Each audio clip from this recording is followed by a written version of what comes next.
megaponera, the Matabele ant. These powerful predators are twice the termite size.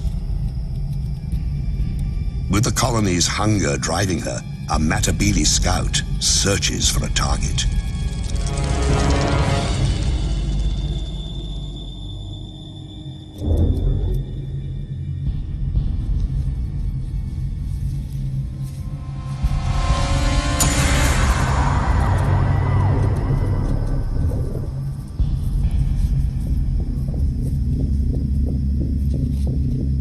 The termites know that shadow and what it means.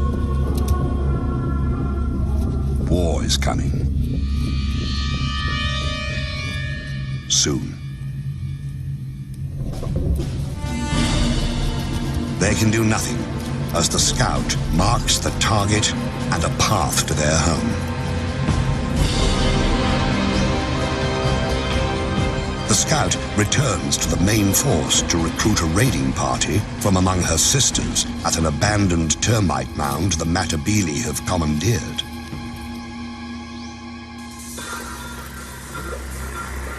With a jolt of pheromones, the chemical message travels among the warriors. It's a perfect time to attack, early in the day, before the heat rises.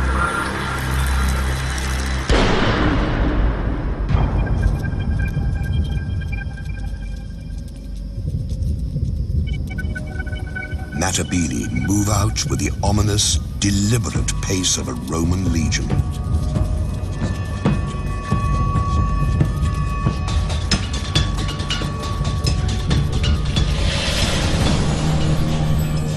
Like legionaries, the ants wear armor. Their exoskeletons can withstand all but the harshest blows. They sting with highly toxic venom. But their heaviest weapon is their jaws, able to rip opponents to shreds.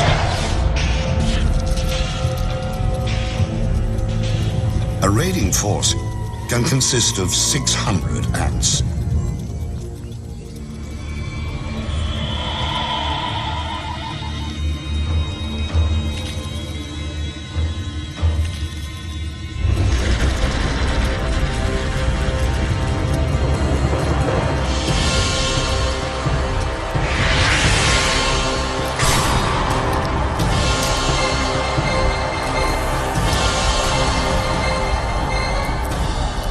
The first wave breaks the battlements, ripping open mud galleries, probing for cracks in the wood. Now, the smallest Matabele attack. These tunnel rats make relentless forays into the termite sanctuary.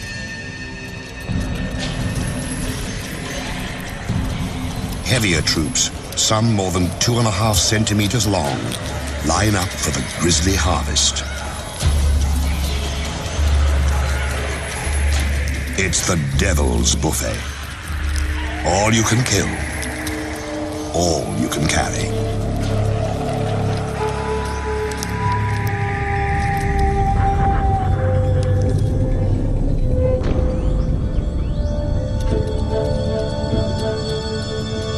One raid might claim 4,000 victims.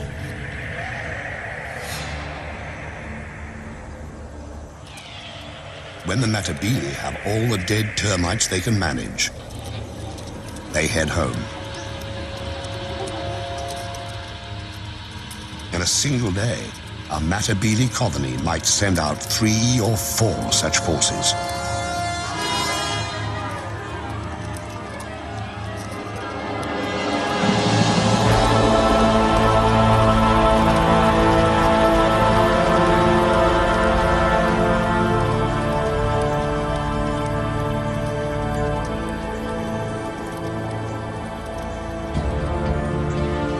Soon, the big ants will move their base to richer hunting grounds.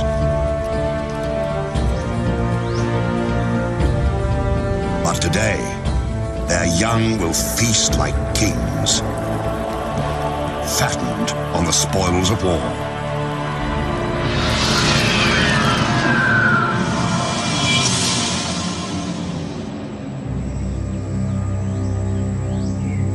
Violence is the imperial tool, wielded in many ways.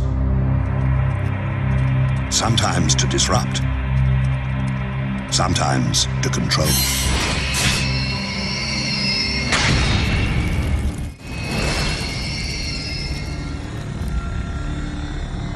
A queen can seize power with the victory of each individual soldier,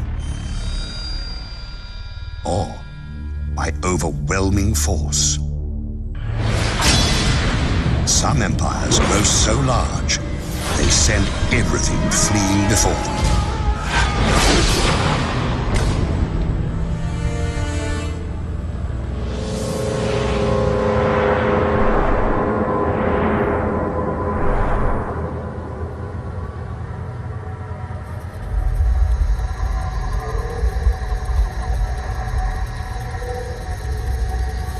In the Panamanian rainforest, Eciton, the army ant, rules its turf with massive numbers. Army ants travel in deadly columns, a lethal force ever on the move. But this is not an attack. These ants, 500,000 to 700,000 of them, have been marching all night, their young in tow.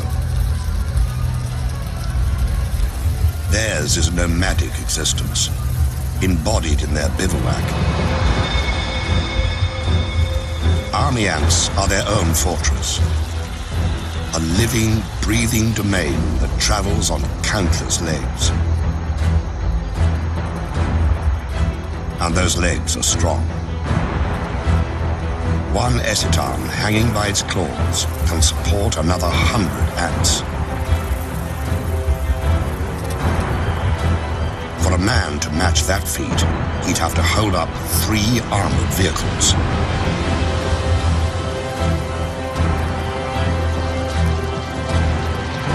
Deep in the recesses of this mass of ants are hidden 200,000 unhatched young.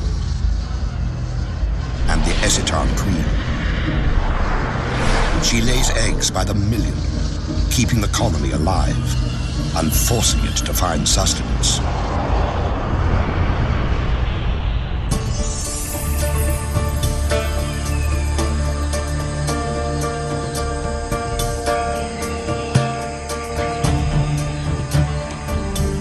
Dawn, and the bivouac stirs. After a night of stillness, the colony must feed. The meter-long mass of legs and feelers rouses itself into action.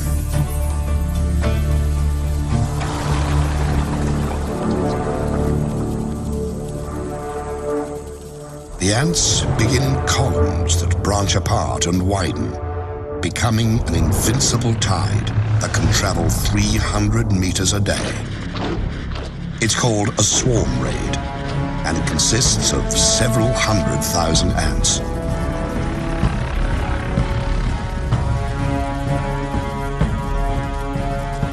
The ants move in a deadly wave, 15 meters across, driving all before them.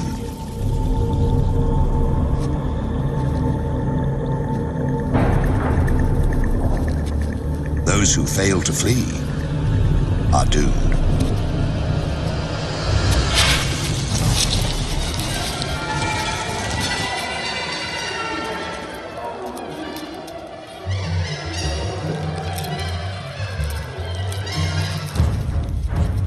Whatever army ants can catch, they consume.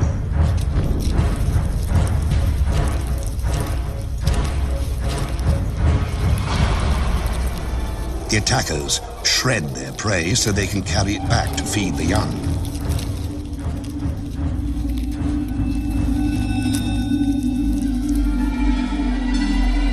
Army ants even overpower the land. They instinctively form bridges that carry the swarm over gaps and gullies. Across these living structures flows a steady stream of corpses. 30,000 a day.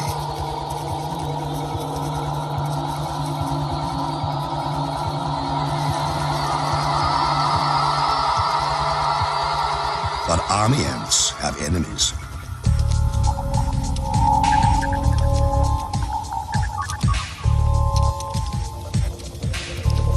Along the swarm's edges, bandits try to pick off stragglers.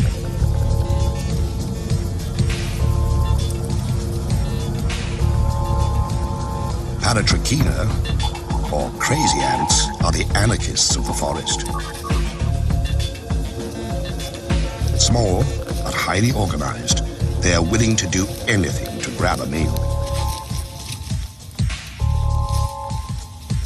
Infiltrate, attack, abscond, whatever it takes.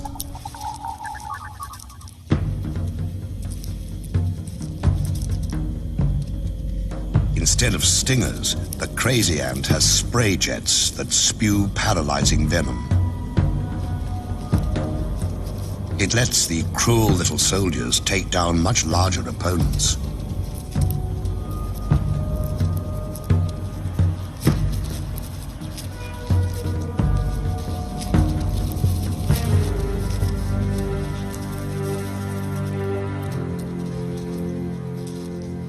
Army ants fear their crazy cousins for the chaos they unleash. The bigger insects have to fight for their lives against the anarchist throngs. At first, the crazy ant's venom stuns the army ants. Then the effects wear off, and the army ants regain their strength. They handily escape the tiny pirates and return to the business of the raid.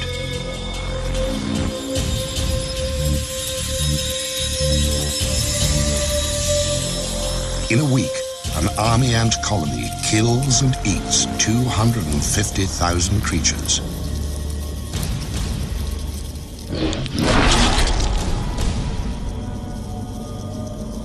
Ravaging the landscape, army ants shred its sense of order. In another kingdom, the ruler maintains control by any means necessary, even torture.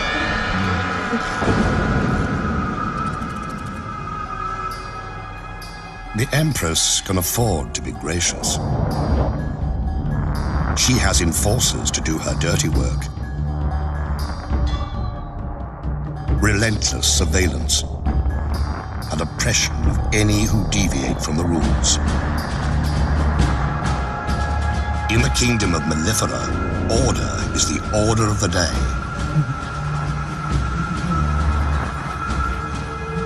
Every day.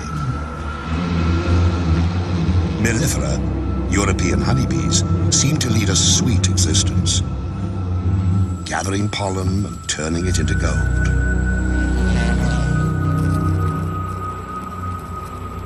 But beneath this bright image lies a dark reality. The colony exists to serve the queen, who lays the eggs that become the workers, who maintain the hive, and the warriors who defend it. Below the queen ranks the colony's young, its future. She who must be served and those who must survive dominate the hive's existence. But if something didn't keep the hive's inhabitants in line, bee society would fall apart. Every female has it in her to lay eggs, to be a queen. But the colony can have only one ruler. So, it has a police force to ensure that fact. Enforcer bees patrol constantly, checking the cells, tracing the lineage of suspect eggs, making sure the guard bees stay on their fuzzy toes.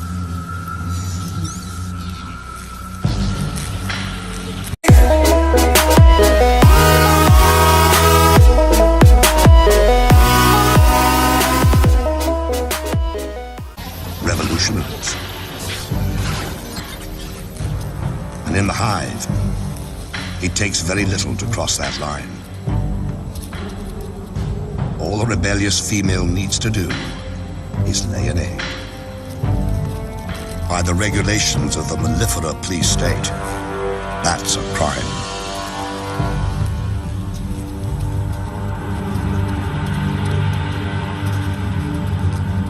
One bee is breaking the law. She deposits an egg in what she hopes is safety. If they thought they could get away with it, half the bees here would do the same. And the hive would fall into disarray. That's why police bees make their rounds, searching for evidence of insurrection.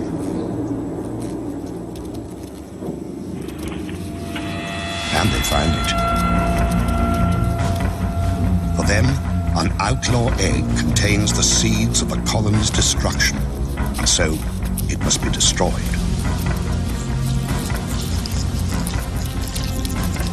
And to drive the lesson home, they brutalize the offender, keeping the hive safe and the queen's position secure.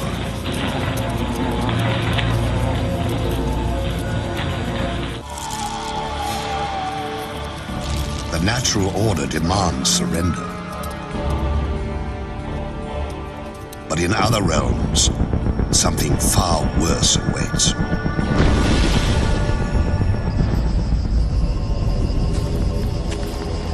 In the imperial domain, it is not enough to rule. Others also must serve. By abduction and terror, the empire assures itself of slaves. Warriors carry the captives into servitude. Strangers in a strange place.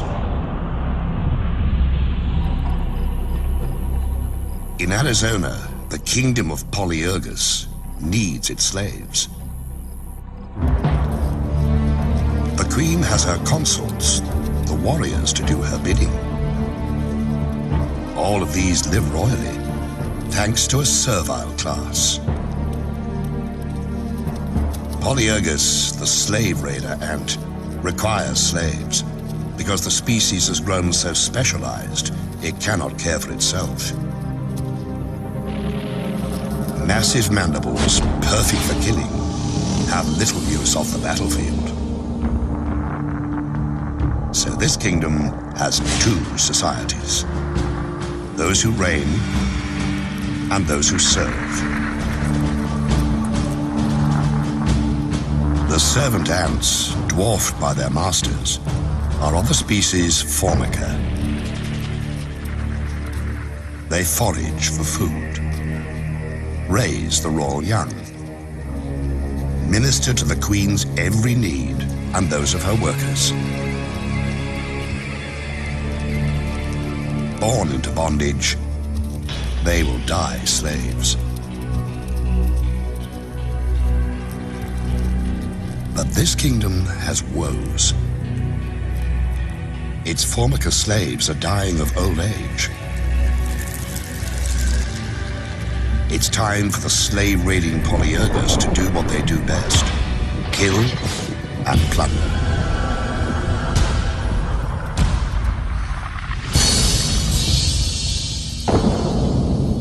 A scout has found a Formica nest. She enlists a gang of raiders. A roiling mass of red aggression, spoiling for battle. In an instant, they're off. 1,500 to 2,000 ants flowing across the terrain with a single purpose: seize slaves.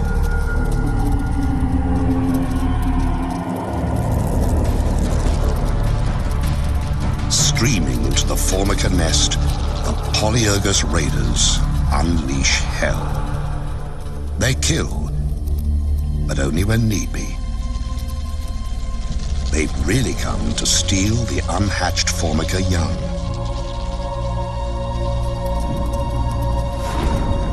In a chilling display of single-minded oppression, polyergus raiders blow past the startled formica to grab as many pupae as they can.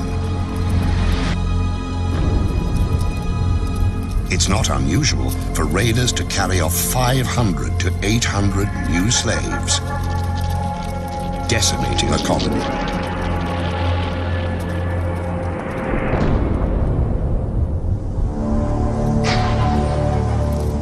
The raiders transport the kidnapped formica brood back to their kingdom. When the stolen formica hatch, they will believe the polyergus nest is where they belong. Another generation of formica will become slaves.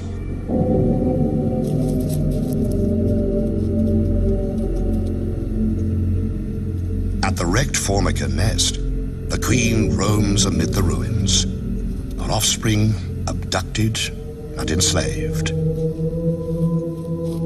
She has been spared, but in other realms, innocents suffer unspeakable horrors.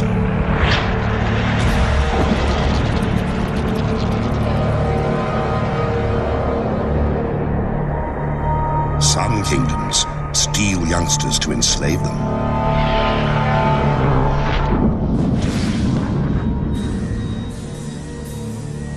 Others take no prisoners, slaughtering the defenseless to feed their own young. Winged horror has a name.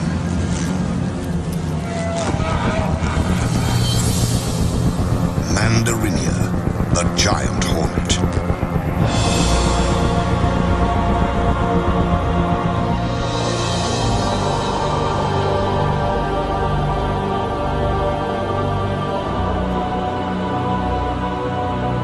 Their reach extends across Japan. Their empire reigns in dark, secluded places.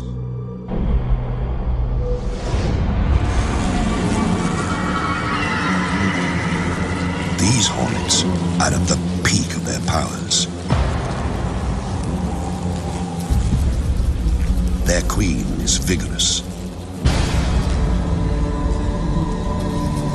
Her workers are strong. Her fighters are many. Her brood chambers are full to bursting. Everywhere, mouths to feed.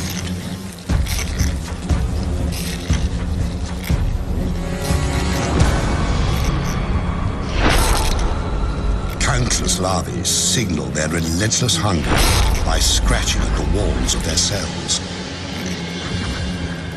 The grating drives the adult hornets into action.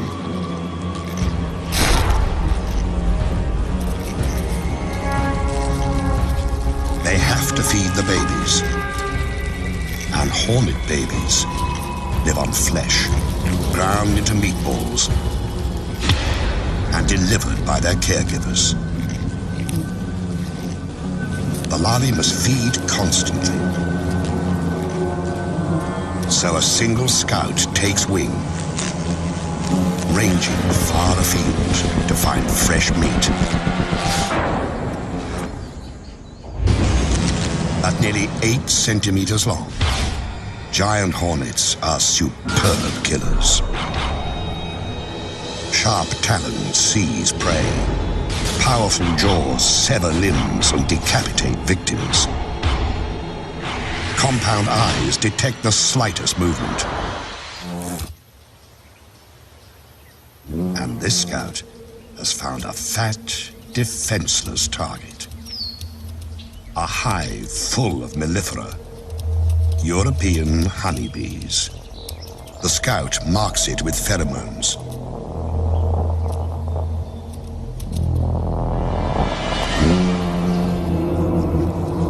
These bees aren't native to Japan. They arrived during the last century, imported because they produce more honey and are less combative. Because the alien bees didn't evolve with the giant hornets, they have no way to fight an attack.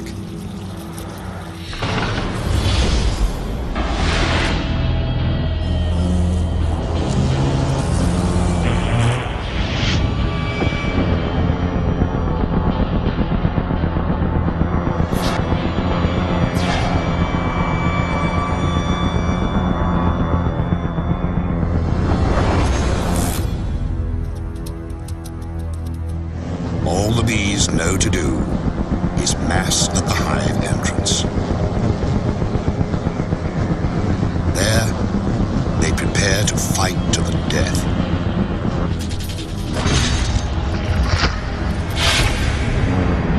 The hornets are 5 times the honeybee's size, and many times more willing to kill. In the stillness, fierce wings and fearsome odds.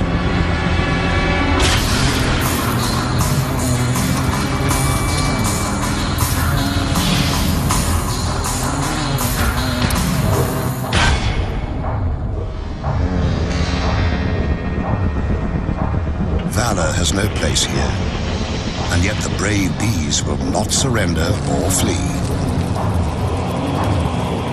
They will kill a hornet or 2, but what is one dead hornet when so many live? Reveling as they do in the deaths of bees by the thousand.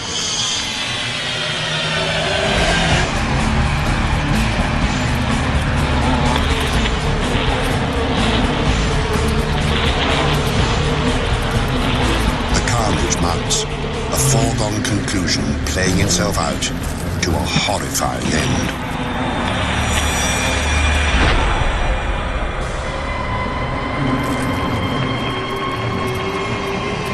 In only hours, 20 or 30 hornets can wipe out a hive of 30,000 bees.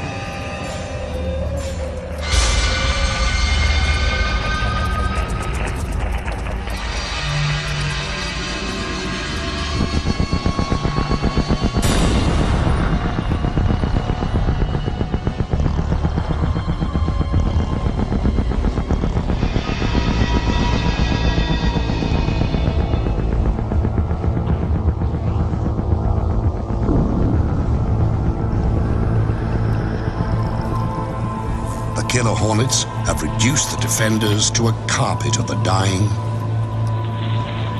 and the dead.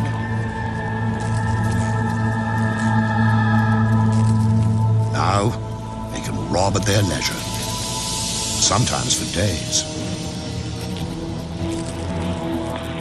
This bee colony is doomed, the victims left to rot.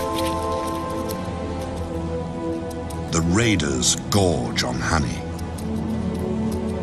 even licking it from carcasses.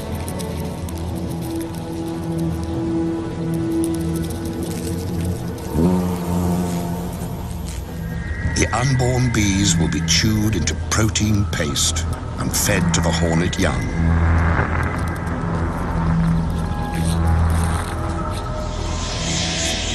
For every empire that seems invincible, there is an opponent able and ready to exploit an unexpected weakness.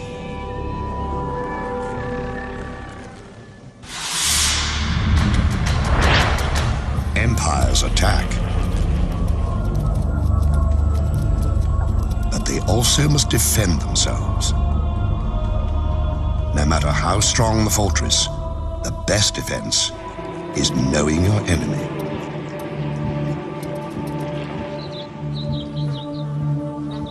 These bees have learned that lesson. For eons, they have thrived in the giant hornet's deadly shadow. The bees of Sarana know the giant hornets send scouts to find their hives. To survive, these Japanese honeybees must capture and kill the hornet scout.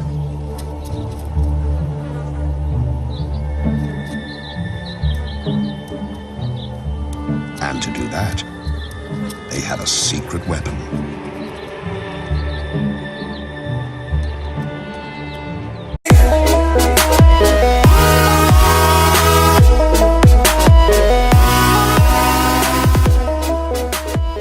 The enemy at the gate, the soldier bees pull back slightly. Their waggling signals a sneak attack. They're enticing the hornet to enter their hive. When she takes a few sacrificial targets, the bees attack. In a horde, the defenders rush the hornet scout, enveloping her in a wave of bee bodies. But they don't sting. Instead, the bees crowd belly to belly against the invading beast. Vibrating their abdomens, they create a ball of heat that clasps the hornet at its livid core. It's a battle with narrow margins. The bees can stand temperatures up to 50 degrees. The hornet can only survive to 46. The temperature of the core, 47 degrees. For 20 minutes, the squirming orb presses onto its prey. Bees die. Others step up. If the scout escapes, all is lost.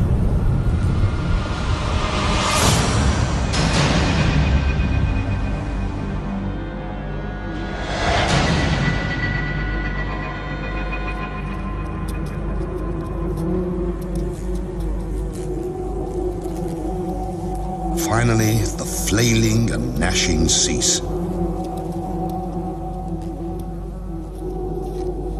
This hornet won't reveal the secret of their hive's location. The bees have paid a price, but they've saved their home. Another kingdom fends off invaders with strong walls and a martyr's devotion.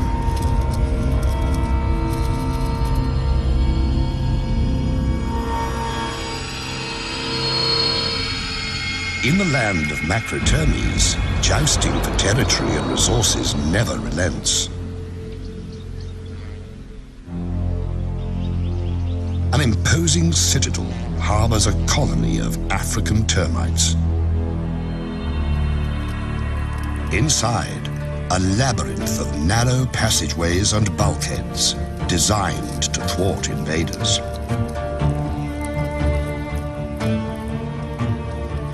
The termites are watchful, lest their citadel fall. But kingdoms' fates often are decided at their borders. A remote outpost can be all that stands between survival and the empire's collapse.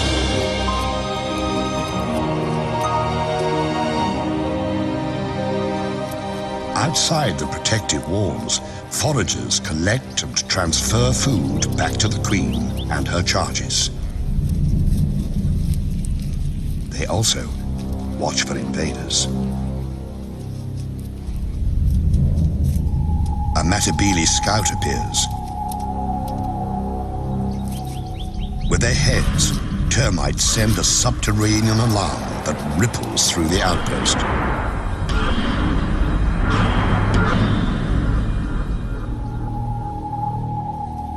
At the edge of the compound, a platoon of defenders occupies a fallen branch.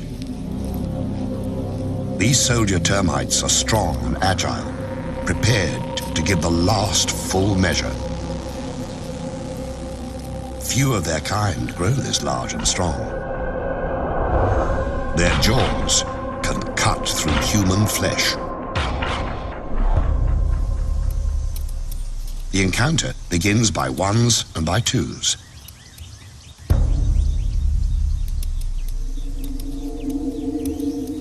A raider infiltrates. A sentry patrols.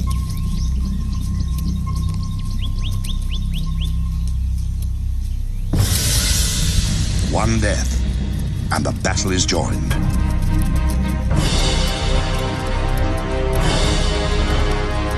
The ants stream forward, attacking with no mercy.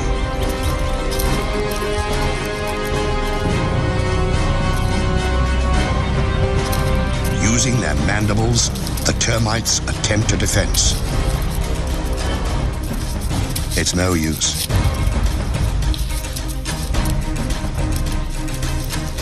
Some seek shelter, but there's nowhere to hide. Even the formidable termite guards are no match for the raiders' venomous stings, which destroy the termite's nervous system.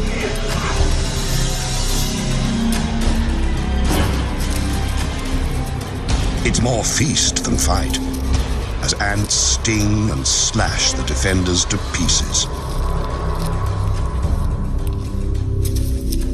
But the warriors who fall here do not die in vain. They stand against the Matabele tide, while their comrades in the galleries organize a last-ditch defense.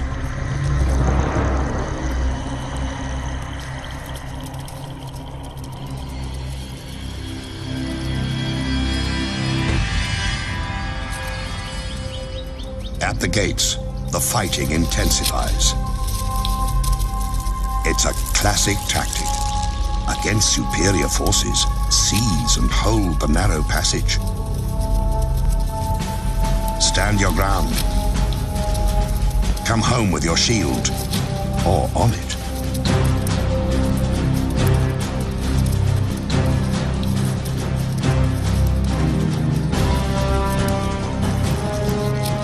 The termite soldiers never relent. Sacrificing themselves, they buy precious time for defenders to seal off the embattled bunker.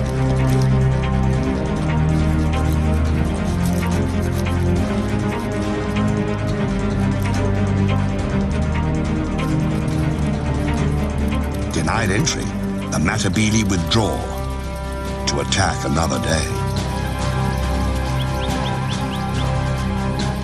The termite colony is safe, but at a terrible cost.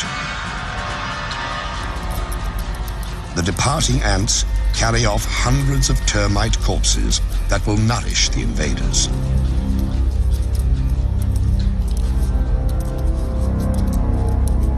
Clever strategies can prevail.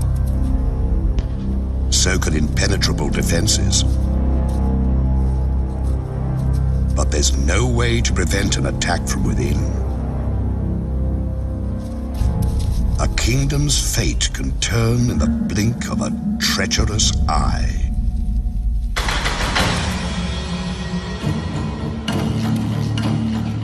Power belongs to those who hold it, and to those who seize it. An empress is only as safe as her courtiers allow. When danger stalks the halls, rulers do well to beware. In the kingdom of Polyergus, virgin queens have to steal empires for themselves. They cannot inherit this domain. A reigning queen will tolerate no rival. So, a would-be monarch must infiltrate a Formican nest,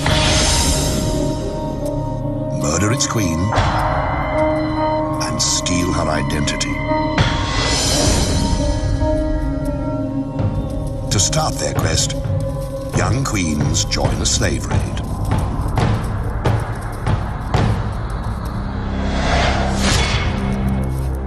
En route, they mate and shed their wings, a sign that they now bear the seeds of empire.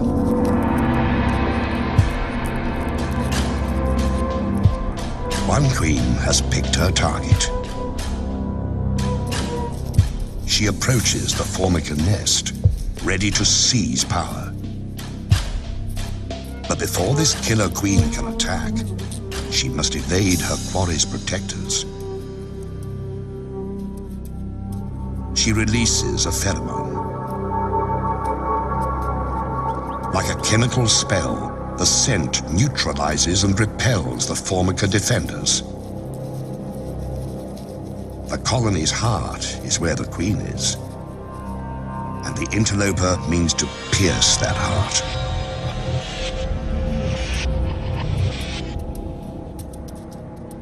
She's fixed on her mission. Assassinate the queen and take her place. The pretender's sickle-shaped mandibles have one brutal purpose. When she confronts her rival, there's no hesitation. She savages her prey. Not to eat her, but to steal her identity.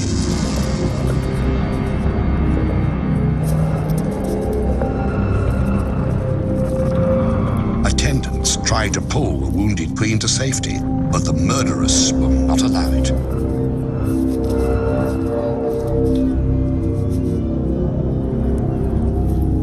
She laps up her victim's blood and rolls in her spilled fluids, thoroughly absorbing the monarch's essence.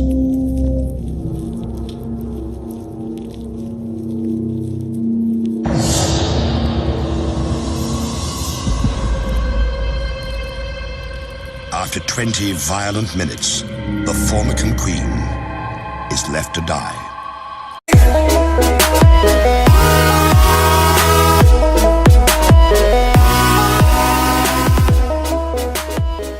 They sting with highly toxic venom, but their heaviest weapon is their jaws, able to rip opponents to shreds.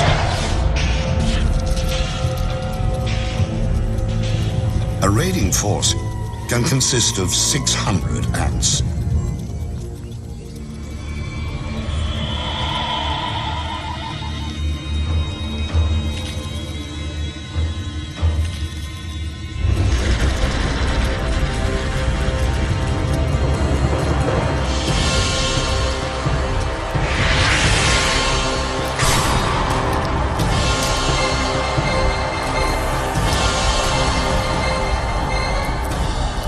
The first wave breaks the battlements, ripping open mud galleries, probing for cracks in the wood. Now, the smallest Matabili attack. These tunnel rats make relentless forays into the termite sanctuary.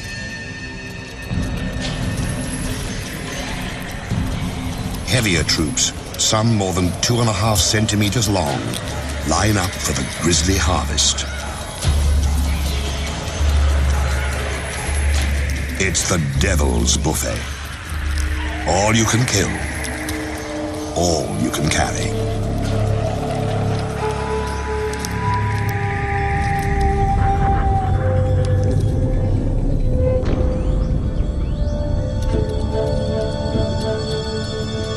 One raid might claim 4,000 victims.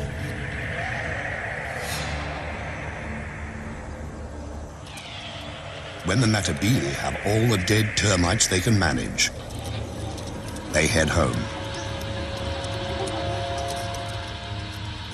In a single day, a Matabili colony might send out 3 or 4 such forces.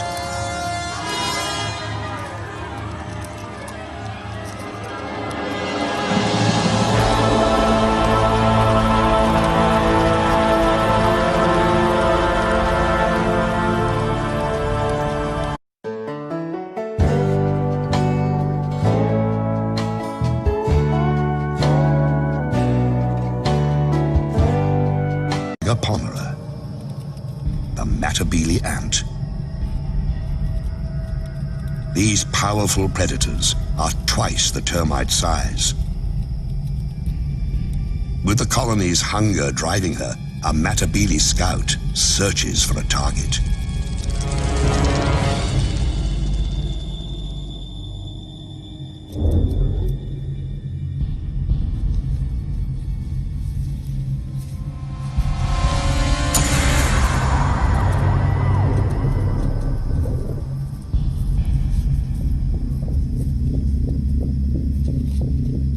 The termites know that shadow and what it means. War is coming. Soon. They can do nothing as the scout marks the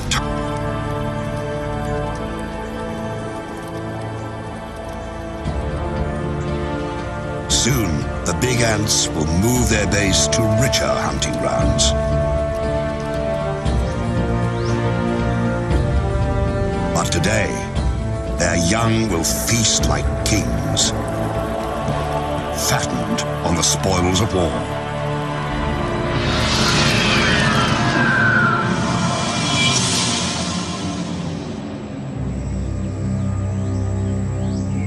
Violence is the imperial tool, wielded in many ways. Sometimes to disrupt, sometimes to control.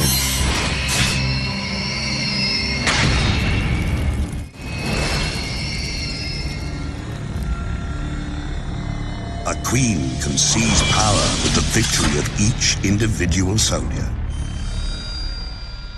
or by overwhelming force. Some empires grow so large, target and a path to their home. The scout returns to the main force to recruit a raiding party from among her sisters at an abandoned termite mound the Marabunta have commandeered.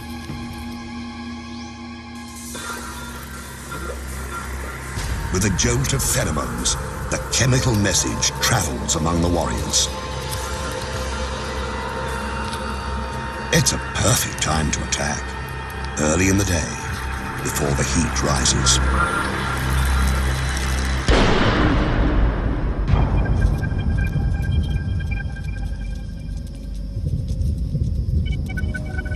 Marabunta move out with the ominous, deliberate pace of a Roman legion.